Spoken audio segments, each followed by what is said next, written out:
About the immigration issue right now with Congressman Mike Levin. The Democrat represents parts of Orange and San Diego counties. Congressman, good to see you. You too, Alex. Thank you. Let's talk about what happened in Camarillo yesterday. That raid getting all sorts of attention. I know a lot of Democrats were outraged by what happened. But let's also talk about the facts of what happened. There was a search warrant executed on a business. There were supposedly hundreds of undocumented workers inside that business and children inside that business, according to law enforcement. I mean, don't they have a right to do that? Isn't that part of what law enforcement does? Well, yes, but this looked more like a war zone than a workplace inspection. The thing got completely out of hand, and as we're learning more about it, I think we need to demand answers about the type of force that was used, the decisions that were made. We need to review that warrant and understand what DOJ and DHS knew. We have to take child labor violations extremely seriously, Alex. There's no question about that. Just the same, any violent protester who shot, at law enforcement needs to be held fully accountable. But so too do the, ICE agents and others who are there need to be held fully accountable. We need to understand why this escalated so quickly. And we have seen a really troubling pattern, I think we all know, of Stephen Miller and Tom Homan and others who are, seemingly intentionally ramping up the controversy, the chaos, in order to meet quotas and in order to exert intimidation and put fear into people.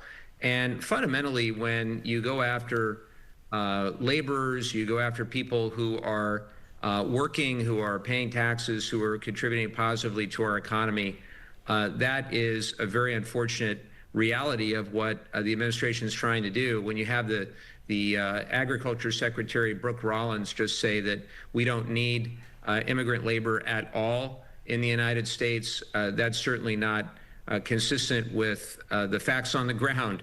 And it's one thing to deport violent criminals, and we should. It's one thing to enforce child labor laws, and we should.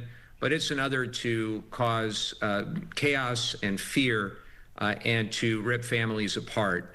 So, two difficult things can be true at the same time, Alex. We need accountability all around.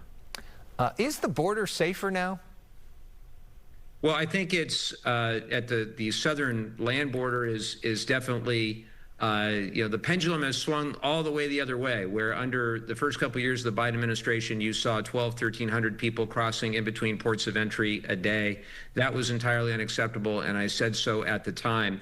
But so too is going after families, ripping people apart, trying to hit arbitrary quotas and use fear and intimidation and escalate things that seemingly should not be violent into things that look like a war zone. So I think the pendulum swung too far one way in the last administration. I certainly think it's swinging way too far the other way in this administration. That sounds like a centrist who's in a purple district. President Trump calls what just passed in Congress the big, beautiful bill. What do you call it?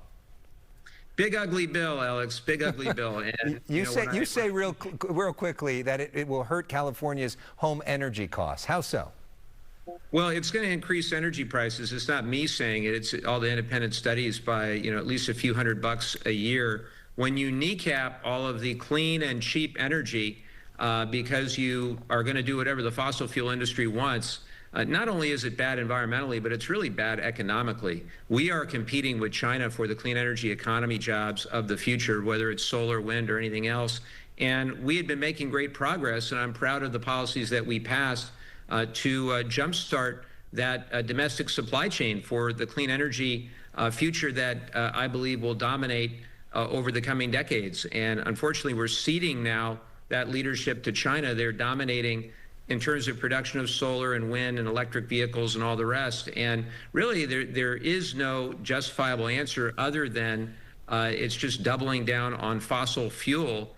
And I say that, as a Californian, we've got over 100,000 fossil fuel jobs in this state. I'm cognizant of that. But we have 500,000 and growing clean energy jobs as well. I want to skate to where the puck is going to be, and clearly I think that's clean and renewable energy. Congressman Mike Levin, thanks so much for staying up late with us on a Friday night. Hope you have a great weekend with your family. You too, Alex. Thank you so much.